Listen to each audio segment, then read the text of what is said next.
Jamaica good, right, and for the people of Jamaica. For these and all other mercies we ask in your Son's name. Amen. Thank you, Member Guy. You can close the door at the back for me. Just close the door. Huh? Oh, it can't close. All right, no problem. Are there any apologies for absence? Rosie? Any apologies from you?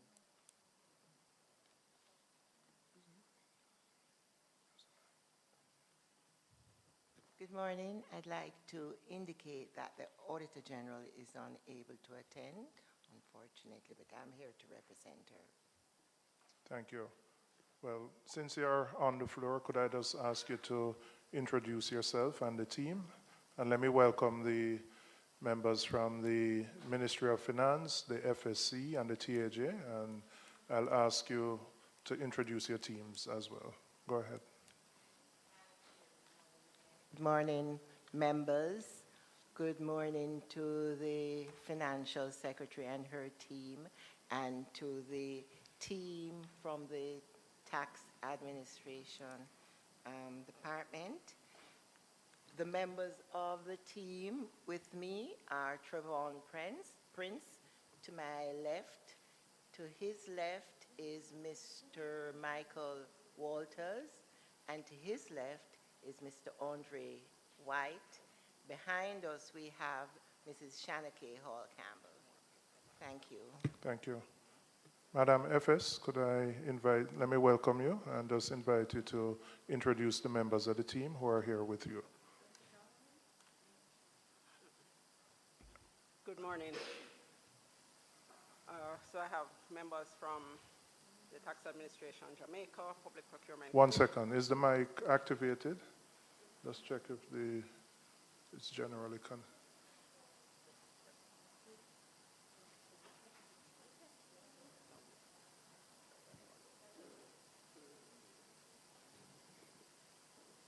Test it and see if it's...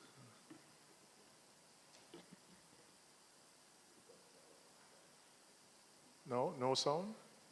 Or is connected to which one?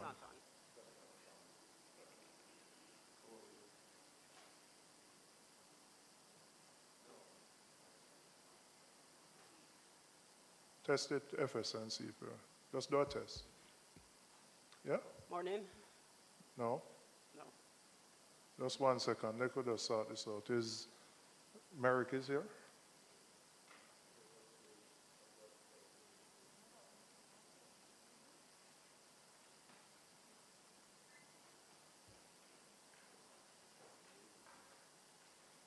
It should be...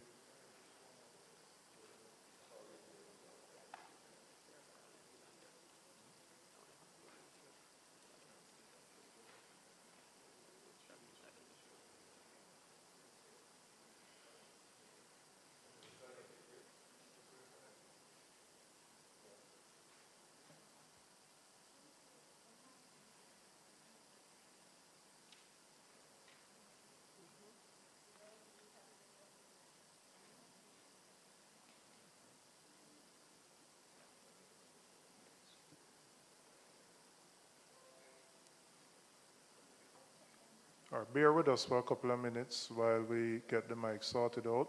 In the interim, I'm going to ask, we have minutes of the meeting, which was held on November 14th, 2023. We have had a long time to read these minutes. Are there any corrections, members? If not, could I invite someone to move for the confirmation? Member Clark moves, seconded by Member Guy. Are there any matters arising from the minutes, members? Thank you very much, Chair. There are some issues that arose out of the meeting. I'm just trying to get an idea as to whether the committee has gotten any indications as to where they are. Because very often we get commitments from the various MDAs that these will be supplied or sent to the committee, and the committee does not have an idea as to where they have reached. For example, on page 2 of 11, the matter of the I'd asked the question whether the AUGD had a matter investigated by an anti-corruption agency as suggested, and the then Auditor General acting said she was not aware that the Auditor General has yet advised any anti-corruption agency. However, she expected that this would be done. Was this done? Right? I might go further, Chair, to indicate also that there is a discrepancy in my read of the minutes on page 3 of 11. What paragraph? And I'll tell you, it is the second paragraph towards the bottom, the third line. All right, let's start. He said that the authority, let's go to the line above that. Is this the paragraph that starts with member guy inquired? Yes, Chair. Okay. We were told that the route taxi, in terms of fares, the route taxi rate was calculated per meter, and the current base rate was 113 plus an additional per kilometer rate of $7 per kilometer. The base rate was applied the moment the passenger was seated inside the vehicle, and the per kilometer base rate for the distance traveled. The route taxi starts at a higher level. I think it should be not route taxi there, but the hackney carriage. Because the sentence above referred to the route taxi. Okay, so instead of route taxi, it should be hackney carriage. Hackney carriage. Okay.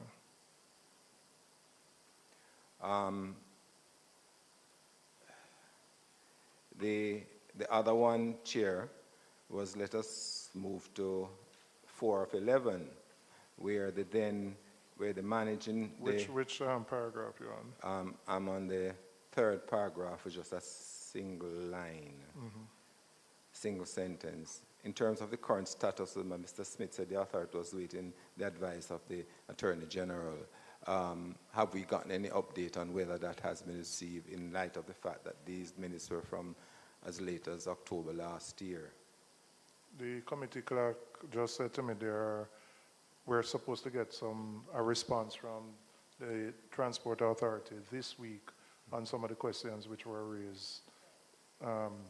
As well as, could we also ask, because the PS had also indicated that she would advise herself and indicate to the committee that the information would be sent as well, and that is further down on that page. So we could also ask the committee clerk if that is also part of the commitment to get to the committee. And I raise these matters, Chair, because very often we get these commitments and the follow-up is not there. I'm not saying it's from our end, but it has been made public that this will be sent to the committee, and then we go to another meeting, whether it is 3 months, 2 weeks, or so down the road, and we still don't get those commitments. All right, I'll follow up. The committee clerk has indicated that we should be getting the information this week, and it will be circulated to us. But I do take the point that we have to ensure that commitments that are made during the meeting, that we follow up to ensure that the action is actually completed. Member Clerk.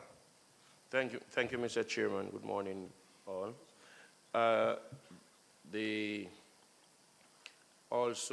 The next paragraph, allegation. Which page?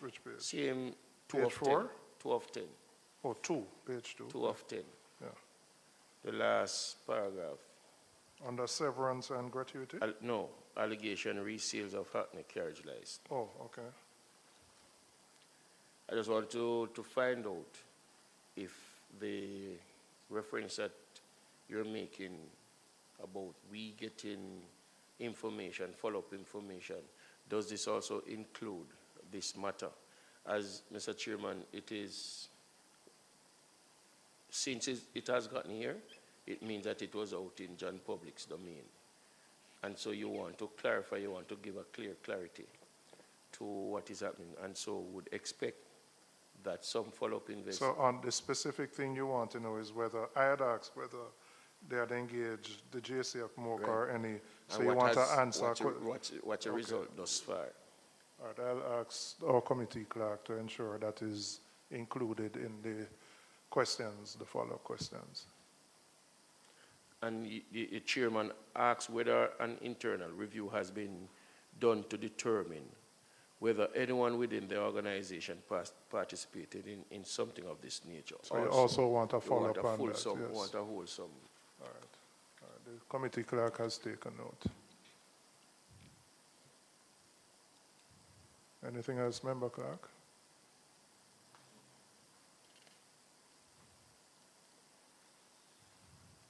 There are questions that are here, many questions that are here that need to be answered. If you move to page 3 of 10, severance and gratuity payment, also there are questions within that paragraph that needs clarity.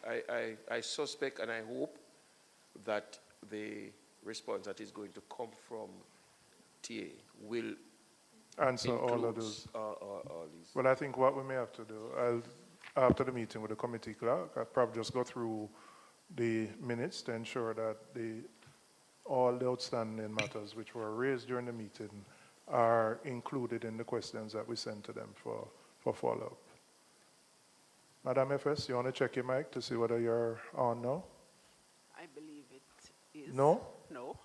But I thought they fixed something, no? Okay, we have to hear you. Sounds Yeah, like ma'am. it's on. Yeah, just speak into it. Yes, go ahead. So introduce yourself and the team that you have here. All right, good morning, committee.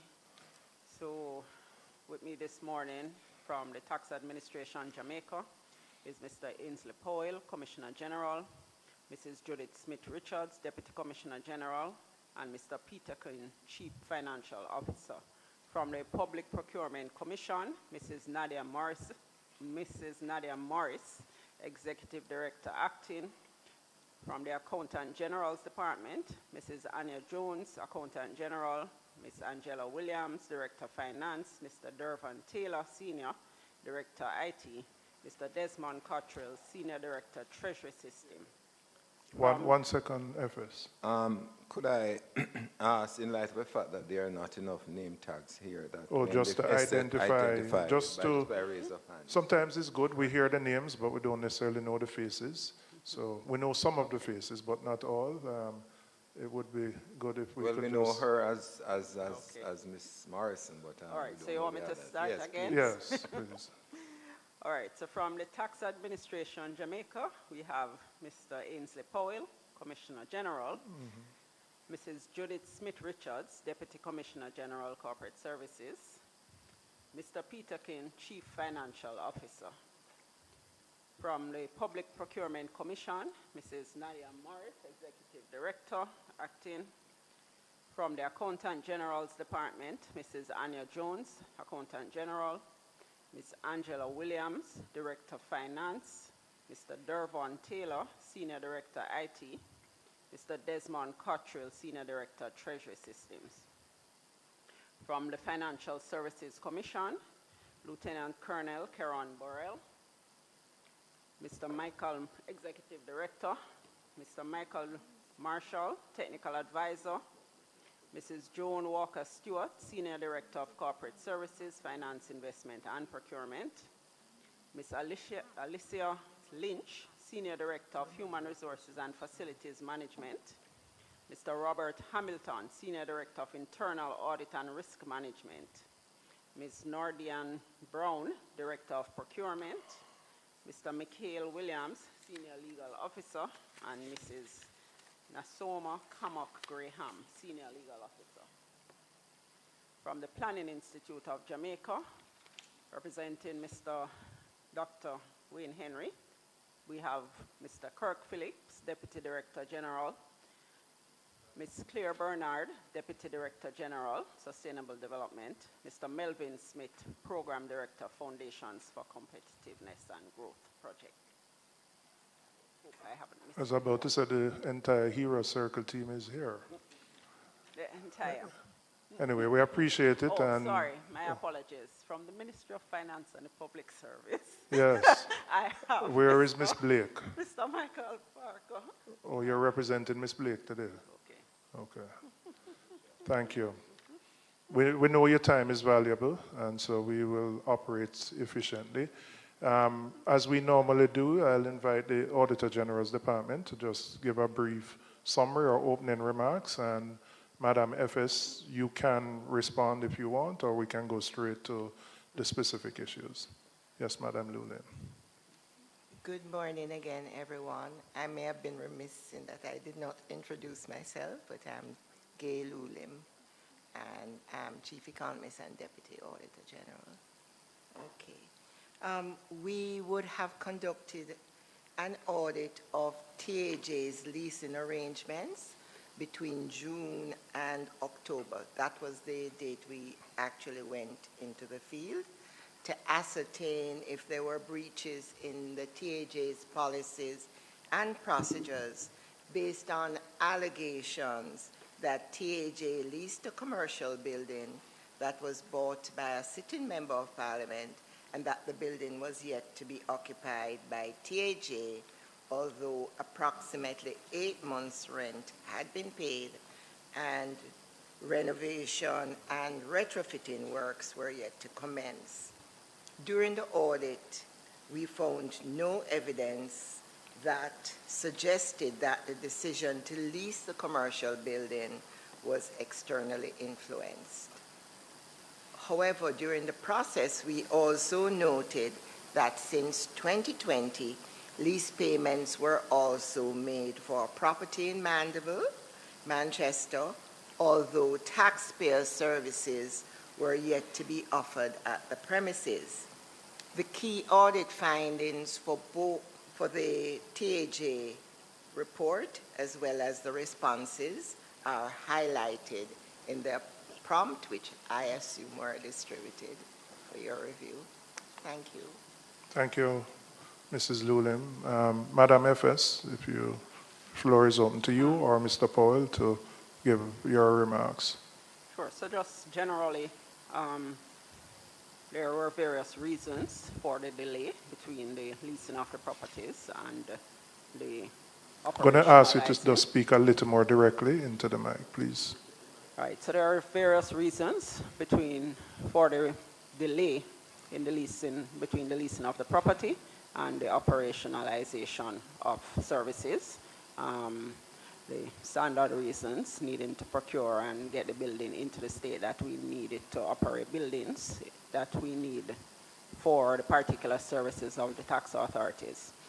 But Mr. Powell will address any direct. Okay, thank you. I'll start and then members can chip in. First set of questions, Mr. Powell. Could you give us a status update on the total amounts that have been spent on the refurbishing of both the Anotto Bay building and the Manchester building? Secondly, an update on the timeline for completion of the refurbishing and when you expect to occupy those buildings. And thirdly, what you anticipate is going to be the expenditure on both the refurbishing and the lease by the time you occupy the building, for both. Okay, all right. Let me start with the Anotto Bay. Again, I just ask you to go a little more to the mic. Hold on, 1 second. Yes, Member Clark. Just for clarity, Mr. Chairman, you use the terminology refurbishing. Is it retrofitting or refurbishing? Because refurbishing means that you've gotten a building that is derelict and you're refurbishing as against getting a building that is up to scratch and you're going to retrofit for occupation. All right, well, I'm not hung up on the term refurbishing or retrofitting. If it's retrofitting, the question is still stands in terms of what you have spent on retrofitting the building up to this point. On a point of order, Mr. Chairman, again, words are very powerful. If it is that you are asking about refurbishing of a building, refurbishing something, mean that it has been broken, it is derelict, something is wrong. If you are retrofitting the building, it means you get the space that they have rented or leased, and they are now going to retrofit, they are going to put it the way that they are going to occupy it. And I'm saying, Member Clerk, I have no issue using the term retrofitting, if that is the more appropriate term. That's what I'm saying. I have no problem using the term retrofitting. Right. So my question is, if it's retrofitting, what you have spent so far on retrofitting both buildings to date? Okay, all right. Let me start with Anotto Bay. The lease to date is 23 million. Is what, sorry? 23 million. And we are at the point where we are going to start the process of putting the office in order for us to occupy, which is at a cost of estimated at roughly 30 million. The expected start date is June 10th for that work, and we expect it to be completed within 4 months. We'll be putting in counters for the service areas, and we'll be doing cabling, structured cabling to facilitate the IC network. I'm not sure which one of the definition that might fall under, but that's the extent of the work sure. over there, right? And so we are hoping that by the third quarter we should be in that space. Because as you know, we have closed out in the original office in Anotto Bay. So all right, so just to summarize, 23 million so far on the lease. Yes. 30 million to retrofit, yes. And you anticipate occupying the space by the third quarter of this year. Yes, sir. And in terms of the contracts for retrofitting, have all of those gone through the procurement process, and you have yes. completed the procurement process for all of those? Yes. Okay. All right, you want to go to Mandeville? All right, from Mandeville, to date we have spent 451 million. We are at the point of... Is that, just to be clear, 451 on what, lease? Lease, yes. Lease, okay. And we had restarted the bidding process, and we expect that to be closed by the 29th of this month, which is tomorrow. And the bidding process is for the retrofitting? Right. Okay.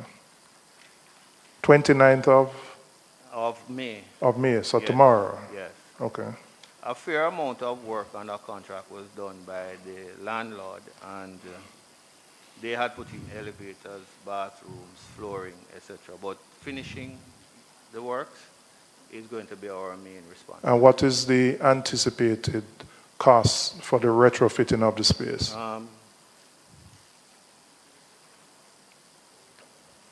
It will probably take us somewhere close to $1 billion.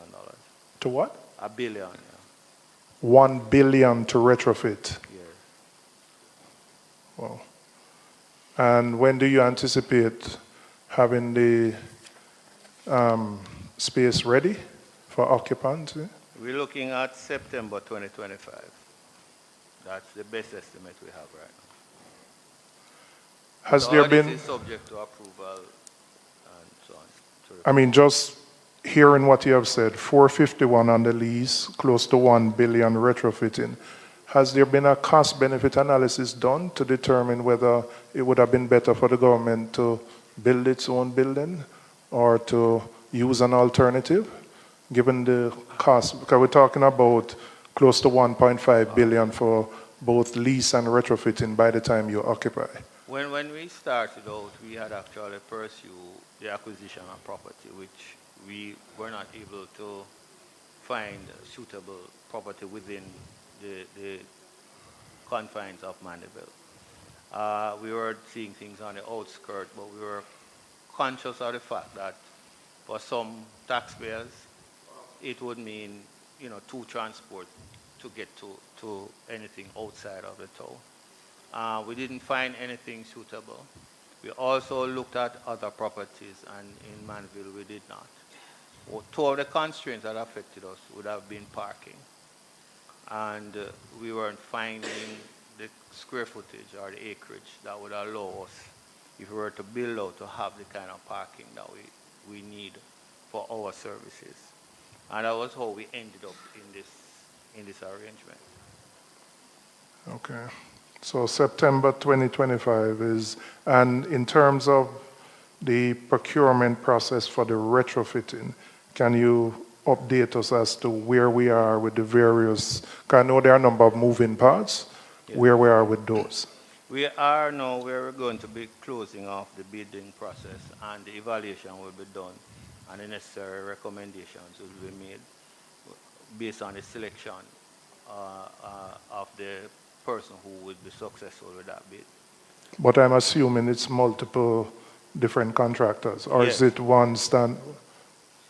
We got 2 contractors on this last round. The first round we got, I think, 4. Well, we had invited 4 initially, but on this occasion, once we went to an open bid, we got only 2 persons bidding, 2 different persons than the original 4. Can I just ask as a general question, the buildings you have both in the corporate area and the other parishes, are they normally owned by you, or you generally lease from private individuals and then retrofit? What's the practice? We have a mixed, we have lease with UDC, we have with Air Jamaica, we own East Street, we lease from the Union in Crossroads, we own Constant Spring. We lease from the AIC, which is the old Mutual Life building. So we have a mix in And the new Crossroads would be owned by Yes, you? yes. Right, okay, So we have acquired that property, so we'll be working on that. okay. There was a before I invite other members, there was a recommendation from the Auditor General in terms of your standard operating procedures that the sole responsibility for the identification of spaces for leases rests with the Director of Property Services, and that was identified as a risk.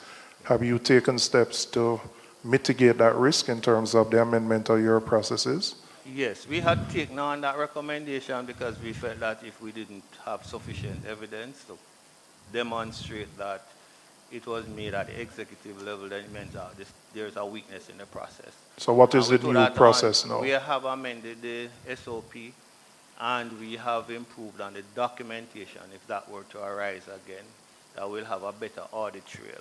So of what how is decision- if you can summarize, what is the new process now? The new process is that the property team will identify and submit options, and the executive will approve. It will come through a formal process with a form with the necessary options, and then we will select and have proper documentation to support the recommendations or the selection. All right, Member Whittle, and then Member Guy. Thank you, Mr. Chair. Just to find out if your new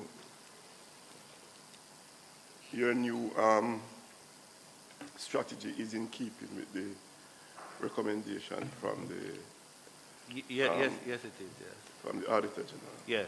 We Okay. accepted the recommendations that they made right throughout the process, Okay. and we have adopted them. Good. Member Guy? Thank you very much, Chair. Mr. Powell, could you, I think the concern that most members have, and as was highlighted by the AUGD's report, is the length of time between the conclusion of the lease arrangements in Mandeville and up to the time of the audit in 2023, which was 3 years after, basically, that nothing seemingly had been done. Could you give the committee an indication as to why the delay was there from Okay. the perspective of TAJ? All right, because of how the space was, when we started, we had gotten an architect to do a design for the space. We were going to proceed with that design, but then we were told that from a procurement standpoint, we could not proceed in that manner. So we had to go back out to tender for a selection of a person for that. We got someone different from the person who did the first design. And we felt that we needed to look at some possible legal issues because, you know, the person would have done the drawing, so are we in breach of their rights to the drawing? So we had to have that discussion, and the person eventually agreed for the new person on board to accept that. We then, from there now, we had started the process, and we found that when we got advice from the consultant that we could proceed by inviting the persons who were listed on the website who could bid for such a contract, and we invited them. At the time when we did it, there were 4 persons on the list, and so we invited those 4. After that process, we subsequently discovered that there were about 2 other persons who were approved at the time but not on the list. And the PPC position was that the invitation process for that kind of bid did not fit this project. So we accepted that, so we went back out again. So we had those kind of delays in the process, and you know, it escalated, unfortunately, to where we are. But if I may, Chair. Hold on. Just release your mic. Yeah. If I may, Chair, thank you. You said that the 4 persons or the 4 entities that were initially allowed to bid were those 4 that were found on the website of the PPC. Now, to my mind, the fact that there were 2 others which were qualified but were not on the PPP's website was not your fault. And I find it a little strange now that the Public Procurement Commission has basically thrown the hot water back into your seat, as it were. Yeah. Would that be a proper interpretation of what happened? It could be, but when based on their assessment to have that kind of process, the act is clear as to the conditions under which you can do that. And a project of this nature, they had concluded, did not fit into that. So we accepted that, and we went back again through the process. Member Sibley, you wanted to... Thank you, Chair. I'm going back to a question that the chairman had asked, but I will sort to rephrase it a bit. He asked with regards to the cost-benefit analysis. And when I was preparing to come here and I read the Auditor General's report, nowhere in it did I see there was a budgeted cost or anything that you would have gone outside of, or what was the estimated cost for a project such as the one that you had undertaken to do. So I wasn't able to form for myself that the amount spent, was it exorbitant, or just within these kind of projects that we would find this. Yes, I got also that there was some issue, as was expressed by you before, but I just wanted to know whether we were outside of what projects like this would cost. All right. There are things where we didn't necessarily document them, but I could give you some examples of some of the options that were put before us. We got one option where somebody had 8 acres of property. Just speak a little closer to the mic. Right. Yeah. And their proposal was they will build out and we either acquire or lease. that option was not a feasible option because there was no bounds in terms of what would be the cost to build out. That it was raw land, right? No infrastructure, etc. And therefore, that was an option that was off. We saw another property, but it was way above market price when we did our investigation. And it therefore meant that to pick that option would have been a challenge. We saw 2 other properties we were even trying at the depot, but then my layman assessment, and we asked, the areas that we were going in, that would have been near a sinkhole, which would have meant that we would have a challenge in terms of drainage, etc. And so those are some of the things that shift us into finding a space that we could retrofit. And so you would conclude that there's more benefit Yeah, than at the time, yes. For us to go that route. Go yes. that route. Yes. Okay.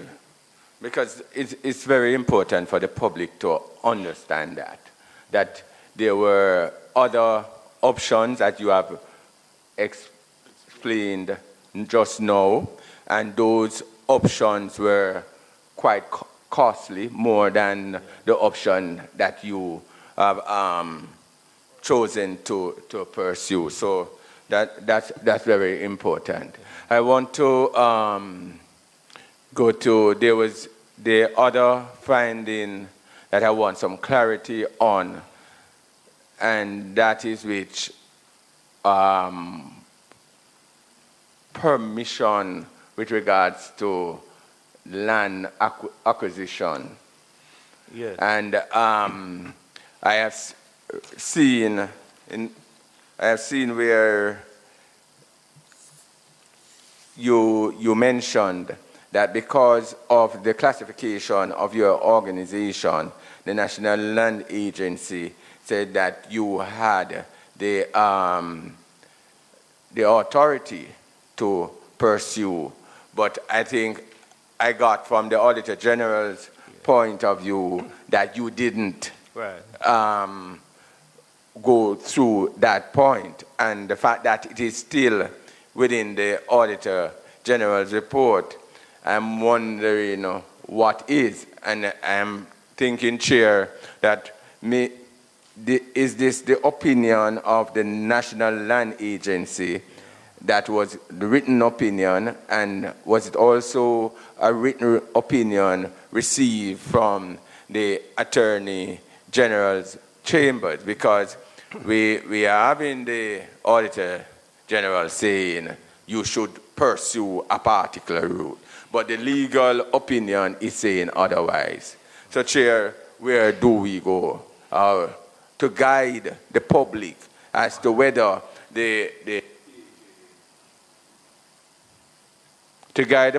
whether TAJ has indeed breached or not breached, and that the Auditor General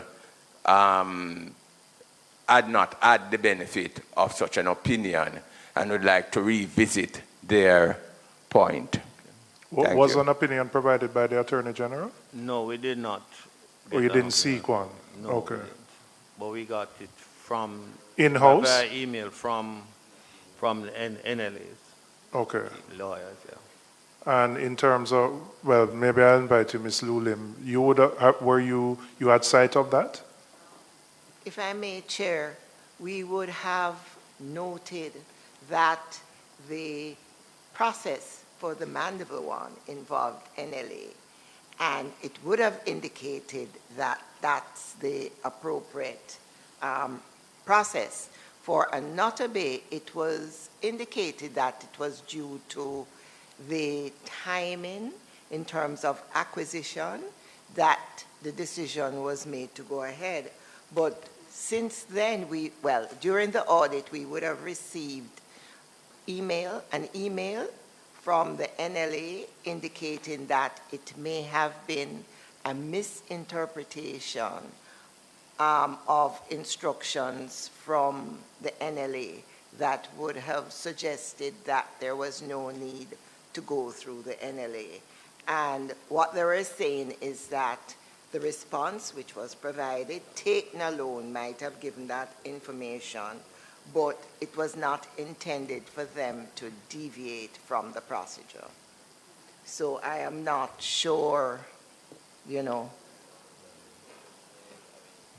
whether or not it was in fact agreed by TAJ that they may have misunderstood the instructions from NLA. Yes, FS. If I may, what we got from the NLA, the TAJ, was very clear. It authorized them to go ahead, being a body corporate, that they did not need to go through the NLA. What they subsequently sent to the Auditor General is inconsistent with what they provided the TAJ. The reason Mandeville was done, I just want to be clear. Who subsequently sent to the auditor? The NLA. The NLA. Is inconsistent with what they sent to? With what was sent to the TAJ. Mandeville was done prior to TAJ getting that indication. They got it at the point where they were doing the Anotto Bay. Well, it's important then for the NLA to clear that up, because they have said clearly in correspondence to TAJ that you had the authority to act in a particular way, but to the Auditor General they have said something different, which is a source of confusion. What I would like to get, Mr. Chairman, is on whose signature these advice. Because we have emails, we don't know who the emails are coming from, if it's coming from the same level that the TAJ got their email. So I would, without calling any name, the position is important to who gave the advice to TAJ and who then subsequently gave a different advice to the Auditor General, because it now leaves something in the public that the public is now would be wavering as to what is indeed the position. So Powell, can you provide, or let me start with you and then I'll go to Ms. Lulim. We got that opinion in email from a legal officer at NLA. The most senior legal officer at the NLA? Yes? Yes? Okay. And Ms. Lulim? We also got the response from both the senior and the legal officer. So it's from two persons within the legal department. And further, they asked that that TAJ would confer with the legal division in relation to the request of the Commissioner of Lands to finalize and execute several leases up for renewal. They actually indicated in that email thread that we saw that they advised the TAJ that it's a body corporate in 2018 who can hold and deal with legal right. However, if TAJ wishes to instruct the Commissioner of Lands on matters, then a fee would apply. So, but we do have a copy of that in email. I think it's important that there is clarity here. You can't have an entity send in correspondence to a body, you act on that in good faith, and then something else is sent to another government body saying something which is contradictory. I don't know if it is the same individual who sent both correspondence or different individuals, but that's going to be a source of confusion, and I don't think entities should be held responsible if there is conflicting advice there. It's something that needs to be addressed within NLA as to what is the true position so that entities can act according to that. I mean, ultimately, the Attorney General's Department is the last resort, but I mean, I do appreciate you can't go to the AG for every single particular issue, but it may require in this particular case. Chair, the Attorney General is a last resort when there is two different legal entity giving the advice. But this is the same entity. But it is the same entity. Yeah. So it is for that entity to clarify itself. And I was right there with you to say that it could not then be a finding on the TJ, with all respect to the Auditor General. But it seems to me now that it is a finding on NLA, coming out of NLA, if we are to believe both entities, and I have no reason to disbelieve, that the confusion is really resting with NLA, to the point where Mrs. Gale mentioned in her letter, Mrs. Gale Lou, sorry. Lou Lim, thank you for that correction.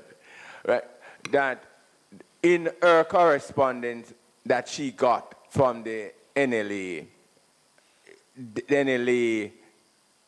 pointed out that it might be a misinterpretation. So the NLA is not moving away from the fact that they would have advised TJ, but they are going to the point that we think it's a misinterpretation.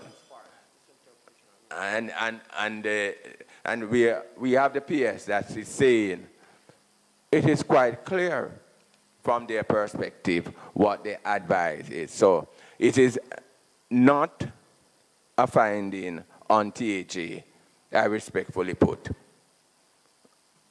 and more a finding on NLA. Well, it's something we have to clarify, because TAJ is not the only government agency that is in the business of leasing properties to do their business. And so it is important that ministries, agencies, and departments have clarity that when they proceed, they don't believe they're in breach of any government regulation. So we will, as a committee, write to the NLA to seek clarity on this. If it can't be resolved at their level, then it may have to go to the Attorney General's department for an interpretation. But you should feel confident moving ahead based on advice that you get from the agency that has responsibility for these matters. If I just may add, though, that we have accepted the position that that's where we ought to go. So when it comes to any renewal of lease that we'll have down the road that may require evaluation, that we'll take the route of having the NLA. Just speak a little closer to the mic for me. No, we'll take the route of having the NLA, doing the valuation. We don't have anything in trade now that would involve acquisition outside of government. But we would, in the future, if we're doing, say, a renewal of any lease that we have and we need a valuation, in TAJ we took the position that we will go with the finding that we should have used NLA. So we are not going to be seeking outside valuations as of now. Okay. Member Clark, then Member Williams. Thank you, Mr. Chairman. Mr. Chairman, the Auditor General's Department is a watchdog that the John public depends on. And so when they give a report, that is really what the John public listens for. What we are getting here this morning, Mr. Chairman, is one agency giving a instruction to the department that sought their help, and at the same time giving different information in regard to the same matter to the Auditor General's Department. I can tell you, John Public is listening not to what TAJ is saying, but really what Auditor General is saying. And therefore, Mr. Chairman, I am in agreement that post haste, we must get a document from the NLA giving clear clarity to the matter at hand, because we can just imagine what is going to be played out in the media world, Mr. Chairman. Thank you. Member Williams? If it pleases you, Mr. Chairman, I just wanted a little clarification in respect of Mr. Powell's response a while ago in relation to seeking advice from the NLA or seeking to go the route of having the NLA value properties to be leased by the TAJ. Question, have you come to the position that it is legally obligatory, or is it a discretionary recourse on the part of TAJ? All right. The Auditor General is our external auditor by law in the TAJ's Act. And what we take on board as a policy position is that when they make a recommendation for how we should proceed, we proceed in that manner. So has the TAJ sought from its own internal legal department any advice on the procedure? No, we didn't pursue it after the report came, but we basically looked at it and we felt you should resign to that position. Yes, all right, we will thank just you very accept much. what they have because we have the confidence in their out of an abundance of caution. Yes. Thank you. Mrs. Lulin? 1 second, Mrs. Lulin. And then Thanks, Mr. Chair.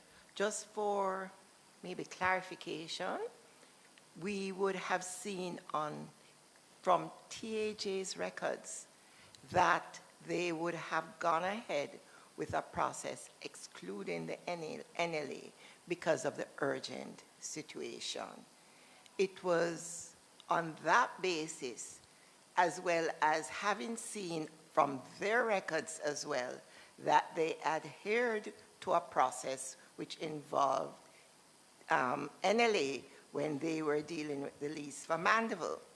And so, having viewed TAJ's records, which spoke to the fact that the process had to be circumvented in the interest of time because the demand for that building was very significant, within the marketplace.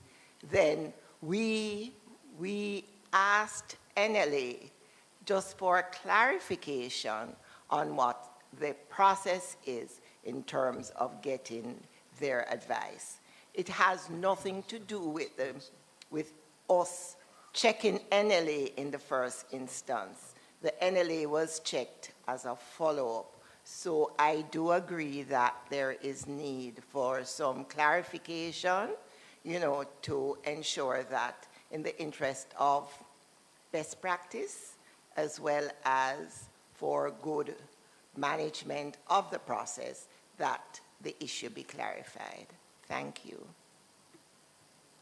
I just allowing a follow-up. Go ahead. Okay, thank you, Chair. Just for clarification,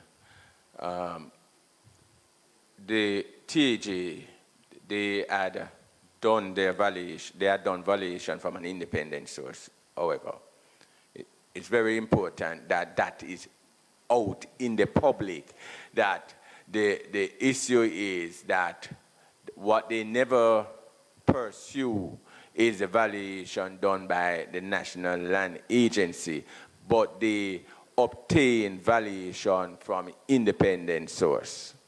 Correct. Thank you. Member Wilson? Thank you, Chair. This question is directed at the TAJ. Were there any subsequent communications from NLA indicating that there may have been an error in their previous communication, being that there is some inconsistencies in the recommendations that were given? No, we didn't. We did not receive any subsequent communication. All right, thank you. Mr. Powell, in response to access to information requests, the TAJ indicated that the Data Protection Act prohibits it from providing the name of the lessor for the Mandeville building. When that came out in the media, the Office of Information Commissioner indicated that there was no provision in the DPA that would prohibit it. What is the position of the TAJ now in relation to that particular matter? Okay, we had written directly to the commissioner asking for an opinion based on the request we got. And the request had actually, in substance, had asked for company or person. And our team had looked at it initially and they said, that's on shaky grounds, based on, as data controller, the level of responsibility that we have. And they even cited to us, meaning the exec, the legal team, that there are provisions that could get around that, but the requester has to make that kind of request if they see it as something in national interest. But we wrote and we sent, and what we got back was an opinion to say that we could give the information under the access to information and not necessarily under the Data Protection Act. And so that is what we're working on now to have that resolved. Okay, so the commissioner has said there's no prohibition. The information commissioner has said there's no prohibition under the Data Protection Act. But you can do it, or is there? She said, no, she's saying that it could be done under. She didn't necessarily conclude. I don't have the direct, didn't bring that information, so I don't want to misquote. But I know that she had actually said that we could do it under the access to information. I think it's important, not just in this particular case, but as a general principle, that we understand or see what that advice from the information commissioner is, because I anticipate going forward there are going to be other requests, not just to the TAJ, but to other entities, and we want to be clear about what is allowed and what is not under the Data Protection Act. So I'm going to ask you, I don't think we're violating anything, that you share with the committee the advice from the Information Commissioner on this particular matter. Members, are there any other questions for TAJ before we move to FSC?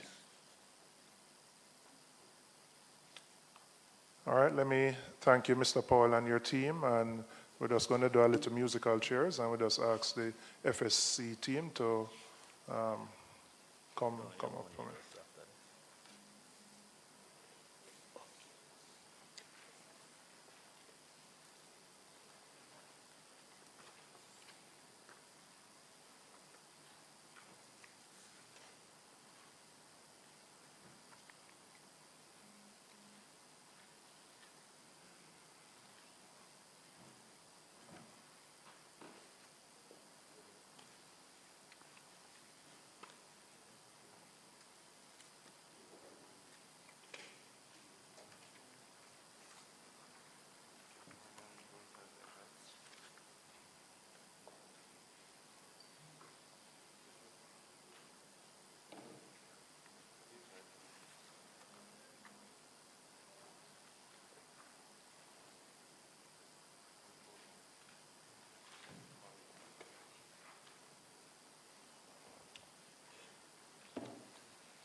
Check, okay. Is Colonel or Lieutenant Colonel? Lieutenant Colonel. Lieutenant Colonel. Thank you, sir. Thank you, Mr. Burrell. Just going through the issues that were raised in the Auditor General's report, I've seen where there have been responses to a number of them in terms of the post being created without the approval of the Ministry of Finance. I'm just going to ask you to go through them issue by issue and just indicate what the response is. So the first one related to posts that were being created without the approval of the Ministry of Finance. Thank you, Chair. And as this is the first time I'm speaking, I would like to say good morning to you, Chair. Good morning to members of your committee. Good morning to the senior members of the public service and all present here. If I may, I would like to have some opening remarks. The period of the audit covers 7 years, 2015 to 2022. I was not at the FSC at that time, and I was not the ED. However, I'll try my best to answer the questions, knowing full well that I'm not answering from first-hand knowledge. I would like to speak generally. I acknowledge the importance and express respect for the mandate of the Auditor General to, inter alia, audit financial and other activities of public bodies, to report on the adherence to acceptable accounting and professional and ethical standards, and to provide reports and recommendations to improve operations. The FSC values the important role of internal and external audits to strengthen its operations generally and to improve governance. The FSC is committed to proper management, accountability, and transparency. We agree with wholeheartedly the strengthening of internal controls to improve finance, procurement, and HR. Indeed, prior to the end of a special audit, we have updated our HR policies as at March 2023. Under the guidance of the current board and management, the FSC continues to proactively implement strategic initiatives to strengthen governance, procurement, and financial oversight. The FSC is committed to working with all stakeholders, for example, the Parliament, the PAC, the ministries, and the Auditor General. We want to ensure that we fulfill our mandate to promote the integrity of the Jamaican financial system. Specific to the Auditor General's report, the FSC welcomes the audit of the Auditor General regardless of its genesis. Most recommendations have already been internalized and actioned in some way. And we'd like to thank Auditor General, and in particular, Mr. Michael Walters, as it concerns the process, because the process was very good and it has led to an improvement in our policies and procedures. Thank you very much.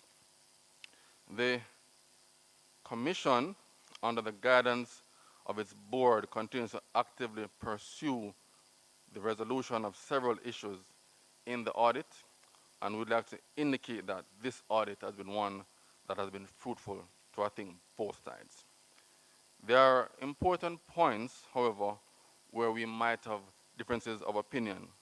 We view these points as an opportunity to further the dialogue, and we continue to have that dialogue with all stakeholders. We want to indicate, as we all know, that the interpretations of some parts of the law is very important, because the FSC is a regulator, and Jamaica has entered into several agreements that necessitates the operational independence of the FSC. And I am using those examples and those agreements as a means to say we are operationally independent, and therefore whatever guidance I'm given, I will take. But just remember the ramifications as it concerns our international agreements and the international professional certifications that we have. Points to note, and it has been clearly stated in the report that there was no evidence of widespread malpractice. We thank you for these comments, and with these few words, Chair, I'll move into answering your first question. As it pertains to the post created. The FSC Act Section 4.3 indicates, and allow me to quote, the Commission may appoint and employ at such remuneration and on such terms and conditions as it sees fit. The Commission therefore acted based on that part of the law in creating these posts. But the audit covered a period about 7 years, and the posts were 71. That is about 10 posts per year. I would like us to step back for a second to understand the context. The FSC regulates and supervises insurance, securities, pensions, aspects of email safety, and trust and corporate services. Many of these were added prior to our establishment in 2001. It therefore became necessary for us to employ persons to ensure our mandate is fulfilled. We believe that that is the case, and we acted in accordance with the law.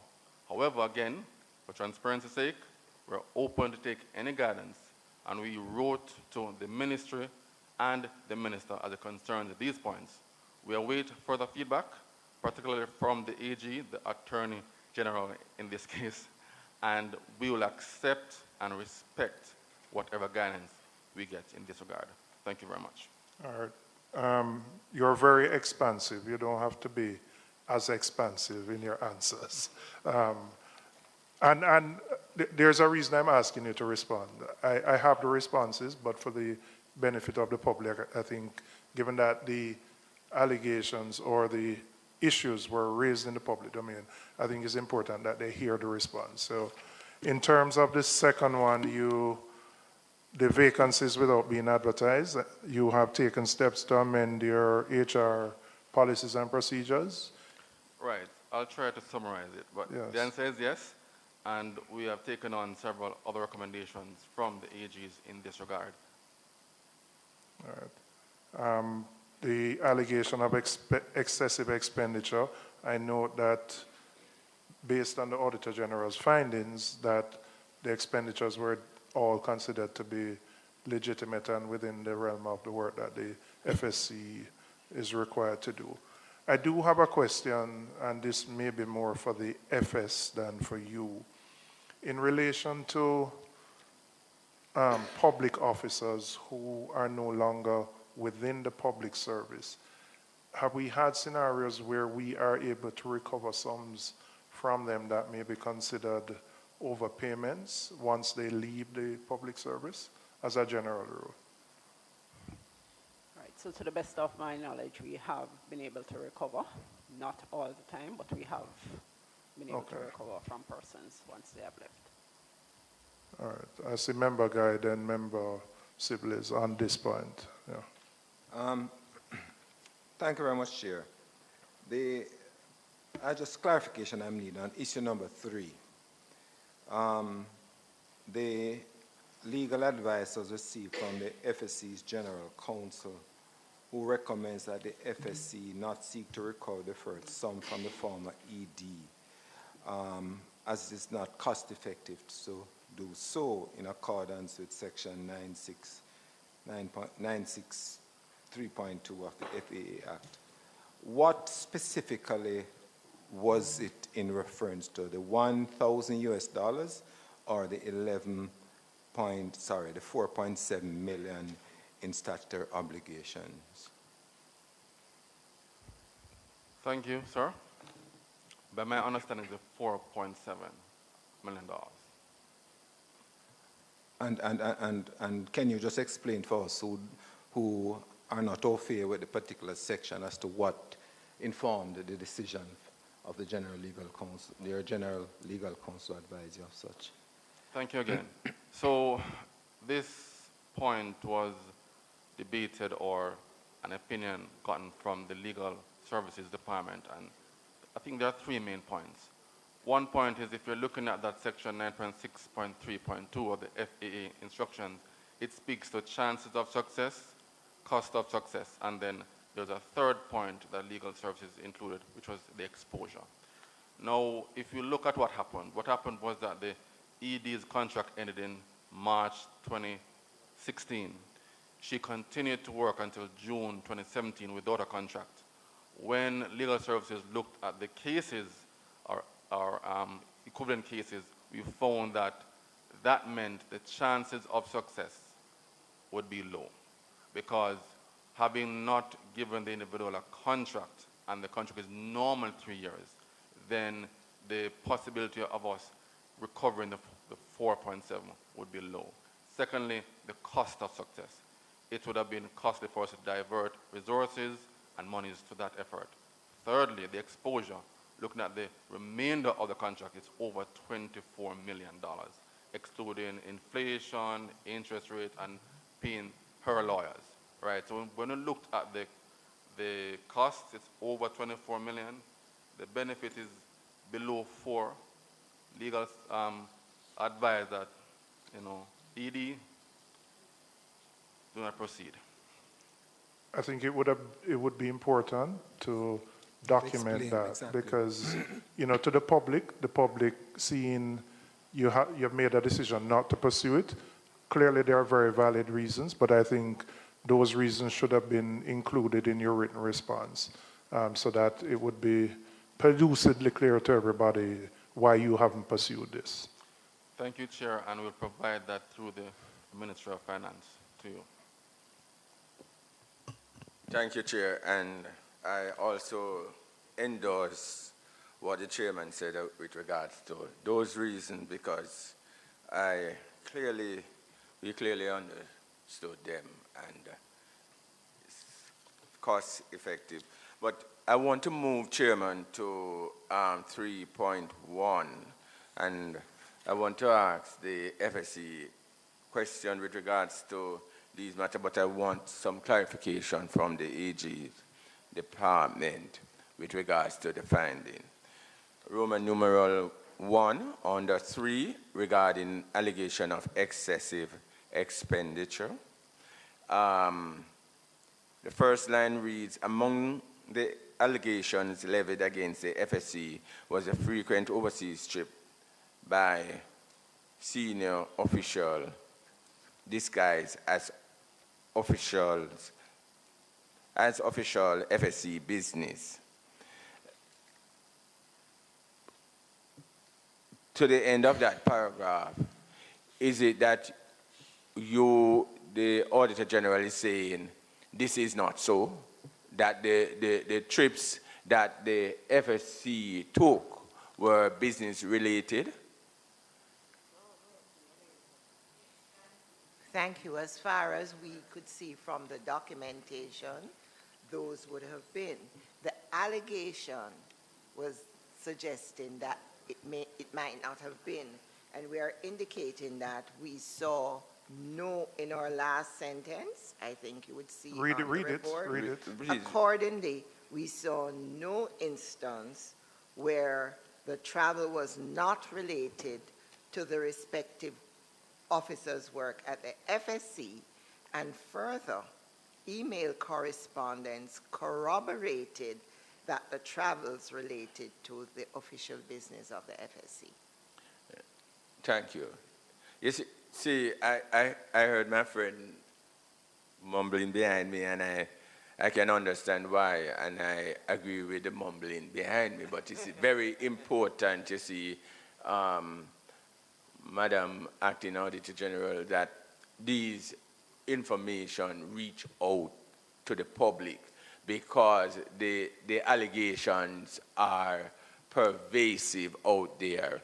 And so I asked the question, having seen this in the written report, I don't know how many persons have gotten their hands on the report. And so I think it is very important that the public understand that the Auditor General's department went in, notwithstanding the allegation, review all the documents that they asked for, and having reviewed all the documents, they found nothing to substantiate that allegation. Thank you. Member Sibley's, that's why I was given the Executive Director an opportunity to respond to each of the issues, notwithstanding the fact that I have the written response in front of me. That was the very reason why I asked him to do so. So, and I raise it, members, in light of, you would have seen a letter that was circulated early this morning where the responses from the agencies are not necessarily readily available to the public. So the initial report is seen, but the response is not seen. And as such, it leaves an impression that those issues are outstanding. But we will come to that in the AOB in terms of ensuring that the responses get out there in the public domain. But yes, Mrs. Lulim. I may, though, I would just want to remind that our reports are on our website. We also have PowerPoint presentation, which makes it a little simpler. And so I can fully understand, the concern, but we would want to hope that as many persons as possible will take the opportunity to view our website and review our reports after there. Okay, we also have it on LinkedIn. In relation to issue 3, number 2, on the conference and the quote-unquote loss, again, I know you weren't there, but was it ever envisioned that the conference would break even from the perspective of the FSC, or the FSC knew going into it that this was a cost item that provided other benefit, whether the benefit was the exposure, the training, etc.? You may not be able to answer it, but maybe some of your colleagues who were there then could. Most of the management team, again, was not there. So what I'll do, I will try to give you a summary based on the records, based on the facts that I have gleaned and my guidance so far. The initial documentation I saw indicated a cost of $25 million. 25? $25 million. It ended up having a cost of $319 million. So there are several budgets over the period. In the end, I think the big issue was that the revenue was overestimated by 88 million. The expenses were underestimated by 74 million, resulting in a loss of $162 million. I would say that several things happened 7 years ago, 2017, that we have improved upon, and I will just indicate the improvements while linking it to what did not happen. What happens now is that there's a business case taken to the board. Before it goes to the board, it goes through an internal process, including our procurement committee, and then a management sign-off, and then it goes to the board. We didn't see the evidence of that for the conference. We also didn't see a board approval at the time for this expansive process that we have now. We have also beefed up our procurement department to include a director and a manager. We also have several corporate governance improvements to include the committees that have been created to ensure that this process would be smoother and this process would result in an accurate decision. Meaning, if the board is only seeing a cost of 25 million, but eventually 319 million, then the board would have probably not made the most optimal decision at the time. We have a structure now that has improved upon that greatly, and we intend to continue. I would say as well that from as early as 2017, late in that year, the internal audit and the department had given a comprehensive document on the positives and of the negatives. I would say that the positives still remain that we can still now get international partners to give us capacity events and training where there's a need. I think that is probably the biggest positive as I go to these conferences and try to get best practice inside of Jamaica. But I think the negatives have been ameliorated, and also several recommendations from the AGs have been implemented, and we continue to have that dialogue with the AG concerning these issues. So I think that is in a nutshell what happened and how we have improved over the 7 years. Thank you, thank you. And in terms of the engagement of a consultant without TOR on a contract, I would, well, you can indicate what you have done to strengthen the processes in that regard. So it's again procurement. The executive director at the time directly engaged the consultant, and procurement only got involved when it reached $28,000. That's US dollars. Correct. And now that couldn't occur because we have a procurement department with well-trained persons and a procurement committee, and that committee does the cost benefit, that committee does the, well, they review the business case, then they make that case to the ED, and the ED takes it to the board, just indicating that the board oversight is an additional layer we have put in, because of what happened in the past. The requirements only speak to the committee carrying it to the head of entity, but we have said, based on what happened in the past, we are going to include the board at this time. Members, are there any other questions for the FSC? Yes, thanks, Chair. I'm looking at issue 3, the IOSC conference. I wanted to know the way the responses are framed. It seems to be, and this is an assumption, that the IOSC conference was meant to be a profit-making conference. Would that be correct in my assumption? Not from what I have read. So okay. Okay, go ahead. Happened is that it's just the budget, the initial budget was 25 million. And what happened is that it increased significantly to 319 in terms of the expenses. I think cost control is one of the things that we should have looked at. Also corporate governance over the activity to ensure that we keep to the budget. First, we should have had a proper budget, right? That's one. 2, kept to that. And 3, ensure that if we had any issue, it would have been brought to the board. I think fourthly, that the board wasn't given the information to make the best decision at the time. So I think that is I wouldn't say, I don't know if conferences really making a profit per se. The reason why I ask, it says resulting in a loss, and that to my mind would indicate that the AG department is saying that this was a profit making. That is how I read it, and that's why I wanted some clarity on it, because I do know that some conferences are structured to make some form of revenue, but the way this one is structured in the response is that it is a loss when it's not really a loss. It's just that it ran over budget based on what you're saying. Right. All right, thank you. Thank you. Any other questions for the FSC? Mr. Powell, I see you like to be here, so given that you came back in here, I have one more question for you. You left, but you seem to enjoy the company inside here. Right, the overpayment of salaries. Okay, all right, well, all right. I don't have any more questions for the FSC, just so you can, thank you. Thank you, Chair. Hold on, you see, when you stay long. Yes, go ahead, just go out ahead, of curiosity, you have 2 senior legal counsels. Who's the general? Beg your pardon? You have 2 senior legal counsels. Who is the general? The general legal counsel. Mrs.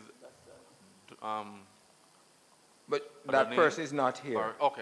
She's I'm overseas asking. She's on a course overseas. Oh, she's one of those authorized courses overseas.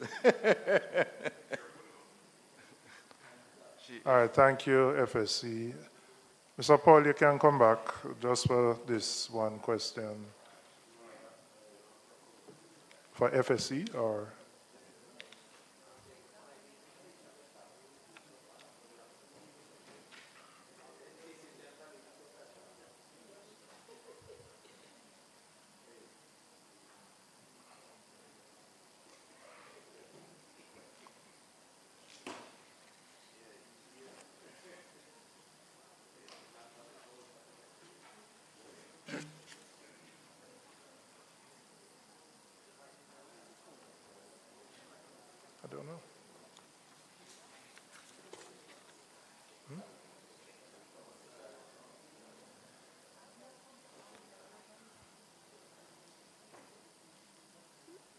Yes, Mr. Paul. You can just address it.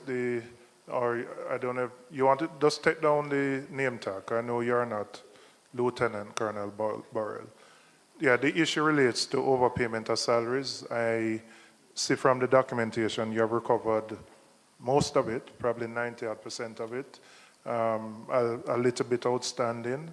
You can you indicate what gave rise to the overpayment and what steps you're putting in place to ensure that that doesn't happen again?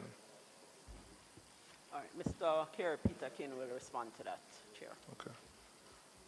Sorry, just indicate your name and your position so that the Hansard writers can capture it. All right, morning. Kerry Peterkin, Chief Financial Officer. In relation to the overpayments, we have about 4 categories of overpayments. One is resulting from traveling payments made to employees when we have cuts in the traveling documents, for instance, an expiration of motor vehicle registration. We have to stop the payment for the employee once the registration documents are not up to date. And based on a circular that was issued from the Ministry of Finance, we are required to pay the employee for the entire month if it expires, say, in the middle of a month. We don't disenfranchise the employee. We pay the employee for the entire month. And at the end of the month, the next month, if the employee renewed the document with no gap, then he gets, then we continue the payment. However, if there was a gap between when it expired and when he renewed the document, then we have to make a recovery from the employee. And so several of those overpayments resulted from that issue. And it's an issue that we, based on the instructions from the circular, we can't get around that. But all those would have been recovered. So that's one category. That's one category. Mm-hmm. We have another category, which is overpayment of persons who might have gone on leave. They go on vacation leave. They were acting in a position. Generally, when you go on vacation leave, we cut the acting payment and you are paid at your substantive position. If the information doesn't come to the payroll department on time, there might be an issue where the employee might have gone on leave without the payroll department knowing. When they find out, they then subsequently make that recovery. So again, that's another category. And third category are payroll errors, errors within the payroll department. And another category would be no pay leave again. Generally, the no pay leave, in most instances, an employee might take leave without approval or have gone over his allotted days, and this information would come to the payroll department after the fact, and then the recovery would have to be made. So those are the categories, which would have resulted in these overpayments. All right. Sorry, I see Ministry of Finance. Just go ahead. From Finance's perspective, we just need clarity on one aspect that led to these overpayments, that as it respects to expiration dates for documents. We're trying to get the clarity in terms of when a document is expired, what ceases to be paid effective immediately is mileage, and what is still payable is that component, which is that fixed allowance component, which regardless if there is a gap between date of renewal or date of expiration, that fixed component is still payable. The mileage component, on the other hand, is not payable, and the suggested method of controlling this is to cease to pay mileage at that point of expiration. And if, when the new documents are retrieved, if the person is due the amount, then they are paid. And if they are not due the amount, then they are not paid. So the proposal is not to pay and then wait to recover, but to not pay. And if there is a need to pay when those documents are received, then payment should be done, where mileage is concerned. The overpayments were all relating to upkeep and not mileage, because mileage is usually paid after the fact. The upkeep, you pay an upkeep during the month, while a mileage, it might be a month after they do the traveling, you pay the mileage. So the overpayments were in relation to the upkeep. Because for mileage, you have to submit a claim, right? Right. Are you clear or no? So what I'm not clear about is why there is a need to recover an upkeep, because if it expires mid-month, the person is due the payment for the entire month with no need for recovery. So that's what the clarity I'm trying to get. All right, hold on, make an answer. You're clear, Mr. Peter King, what is being asked? I'm clear, yes, on what is being asked, but our interpretation is that once there is a gap in the period, we recover for the period in which there is a gap, given that you should not be driving your vehicle with expired documents. All right, we don't seem to be getting closer to the answer.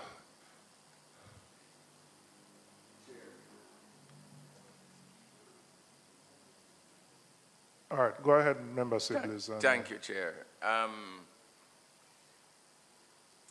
My understanding is that there should not be an overpayment of salary if it's upkeep. Once it's upkeep, even if there's a gap, because when you get your car papers, your motor vehicle papers, updated, it is taken from the period that it would have ended. Okay? And therefore, the upkeep, those constant allowances should not be seen as an overpayment. It is only what you would, the mileage. If you pay mileage during that gap, then the mileage would be seen as an overpayment. So I'm hoping that the TJ not seeing the full upkeep allowance and the commuted allowance and the whatever allowance that it used to be called, right, as overpayment, and therefore to check the record really and to check back with the circular and maybe to consult back with the Ministry of Finance on for clarity on where the overpayment should lie.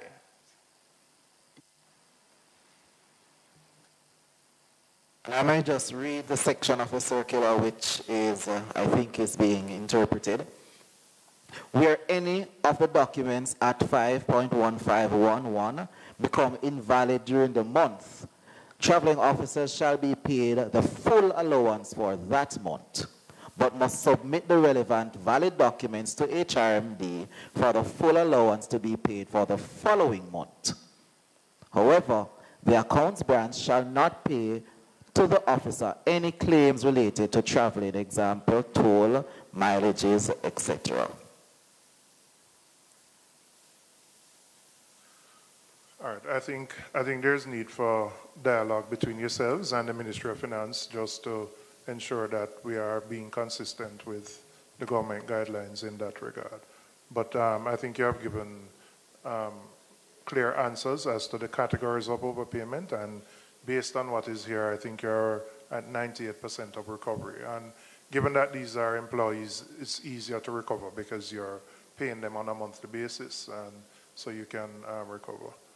Any other questions for TA? Oh, yes, Member Clerk.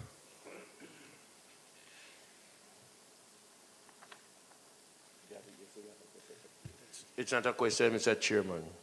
It's an observation that the Gleaner sent out today. TAJ boss faces PAC today over unused multi-million-dollar rentals.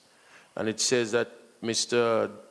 Commissioner General Ainsley Powell will appear before Parliament Public Accounts Committee to field question on the nearly $400 million spent by the agents for leasing 2 buildings that remained unoccupied for up to 3 years. I do hope, with the same interest that they show to write this question, that the Gleaner will also seek to get the results or the findings from this PAC meeting and write it just the same for John Public to have a good read. Your comments are noted, Member. Madam Financial Secretary, I have one for you related to the annual report of the Auditor General, and this is related to public debt amortization, and I'm just going to read ahead, and I can send, yes, Mr. Paul, you're free to leave. All right.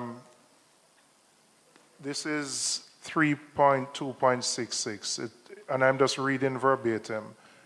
Additionally, the public debt appropriations account head 20018 for the financial years 2019-20 to 2022-23 with approved budgets totaling $592 billion remain outstanding. The non-submission breaches the requirement of Section 24(1) of the FAA Act, which instructs accounting officers to submit financial statements within 4 months after the end of the financial year. The late submission of the appropriation accounts undermines good governance practice as it denies Parliament and other stakeholders information that will hold management accountable for the funds allotted to repay the public debt. I don't know if you had an opportunity to see this particular finding and whether there's an update on it as of now. Yes, sir. So what you read is in relation to the public debt. We took over from the Accountant General's Department an aspect of the public debt in 2019-20, and that transition, along with some other issues, are what have led to the delay. We basically needed to get the statements, the previous opposition coming across, and it took some time for us to resolve. It actually isn't resolved yet, but we are working on it, and we hope to have all of the documents completed during this fiscal year. But it was really largely related to that transition. Okay, thanks. Is that why the Accountant General's Department was here? Because I wondered why they came. Okay, all right. Members, are there any other questions for the members from the Ministry of Finance? Or yes, Member Wilson. So, Chair, it's not really a question, but an observation, and I wanted to make it before Mr. Had left, because when I looked at the overpayments, it was 13.2 million,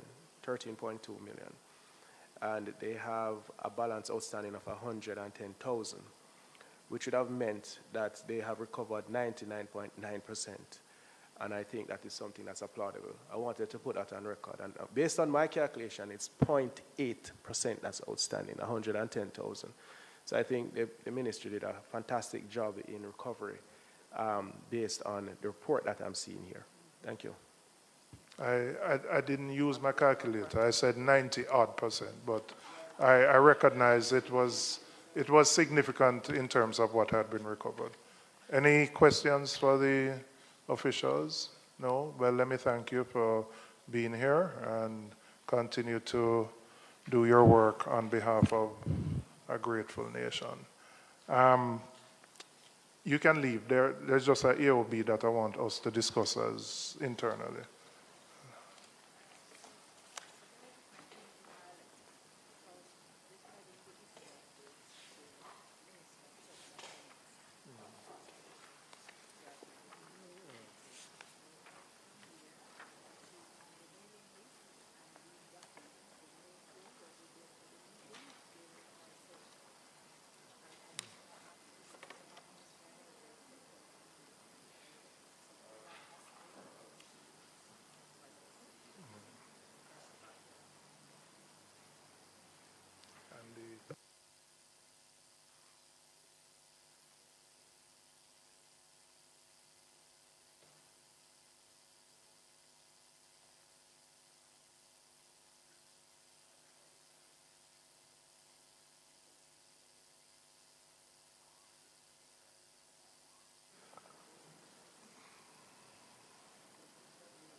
Members, there's a letter which I received actually early this morning, which I asked the committee clerk to share with all members from the Executive Director of the Jamaica Accountability Meter Portal in relation to documents which are sent here to the PAC and which there's a concern that the documents are not available to the public. Now, the documents that are being referenced in particular are responses from agencies to audits from the Auditor General. And the reason this is important, I think everybody appreciates it. Generally, once there's a report from the Auditor General, that is the report that is carried in the media. But when there are responses from the agencies, many of which may clear up the issue or indicate that the issue has been resolved, the public is not necessarily aware of those documents. And I had indicated to the Executive Director of JAM in response to a query as to why we were not asking questions on particular issues, that once we get written responses which deal with the issues, then we don't need to interrogate it. But the public may view just the hour and a half that we have here as the full interrogation without knowing that responses are provided. I've checked with the committee clerk, and the committee clerk has indicated to me that the documents are all uploaded to the parliamentary Google Drive, right? Is it the Google Drive?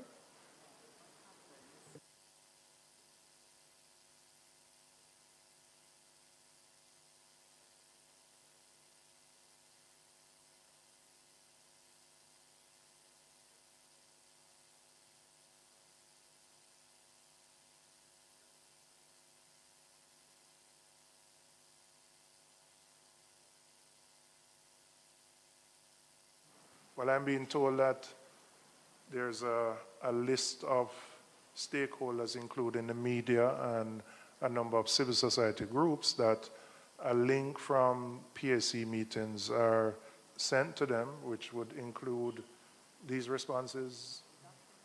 Including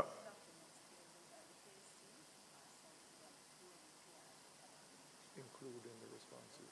Okay, so I'm told all the documents that are tabled here, including the responses from the ministries, agencies, and departments, are uploaded to a Google Drive and sent out.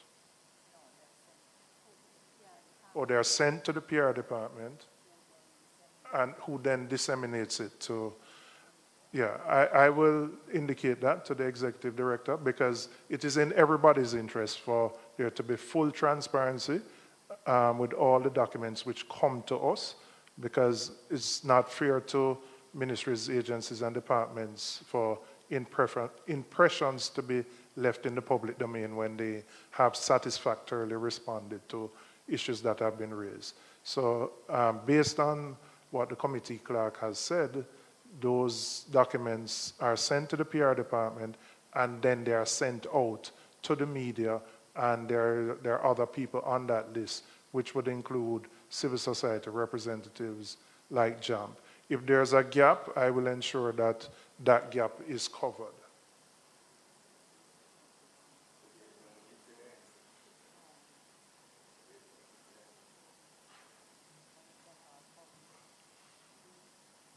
No, Chair, my concern is if the responses have gone through those conduits, what therefore is the issue? What is the shortfall? Could we have further engagement to find out I'm going to what ask, the challenge I is? just got this letter this morning and I Right. shared it with everybody. So I'm going to find out if there are gaps in that process to ensure that all the documents, because we have certainly, let me be clear on what, as a policy, as a committee, everything that comes here before us should be made available to the public so the public can have full sight of it. There's nothing that is before a parliamentary committee that is secret, nothing whatsoever. So if there is a gap and for some reason that information was not received, I'm going to ensure that we close that gap. But based on what the committee clerk has said to me, the information is sent out, and that includes the responses from the MDAs. So it's like the responses would be sent out, but to whom, to where, Well, what's the destination, is, and by public, what is it that JAMP means? What so segment are we missing? The committee clerk has indicated that there is a mailing list which includes media and civil society representatives, which would include the executive director from JAMP. But I will engage with her and find out if there are any gaps, and if there are, we seek to close that. But I just want to be clear about what our intent is, that everything that we discuss should be available to the public. Yes, Member Sibley. Thank you, Chair. In other places, when audits are conducted and reports are issued, before the final report is issued, what you usually have is the responses from the auditee that is included in the final report. And there is usually this, the procedure as to how these things are done that is usually public to the organization. So maybe one of the things that we can do is to send out to the public the procedure, including that which was explained by the clerk of the committee to you. I think we did. That we, you remember the last meeting we had gone through that process document, so maybe we should republish it, republish that document and send it out so that persons can know that the documents that come from the ministry, department and agencies are indeed public document that is sent out to the media and civil society groups, you know.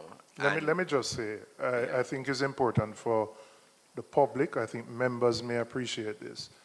There is always, people may wonder why there's a gap between when the Auditor General tables a report and the PAC meets. And that is where I'm going, now, Chair. When the Auditor General tables a report, although she would have received a response from the agency, we still provide the agency with an opportunity to respond.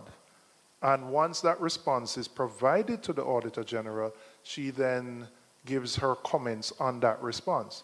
So, for example, this report would have been tabled in March. So we give the agency an opportunity after tabling to respond, and those responses are captured here. So in essence, the agency has two opportunities During the audit, they respond to the queries. When the final report is published, they still get an opportunity to respond. And those responses... And that is so because at that point, it is the Auditor General's decision whether or not to accepts include their response. So in order for objectivity and good, and for transparency, we give the ministry, department, and agency that opportunity to respond to the report, and so that the public can grasp from their perspective what is it that they are saying with regards to the finding. Yes. The issue may be, well, no, let me not say, because sometimes not everything gets the same attention, which we don't have control over. But any other business members? Member Miller?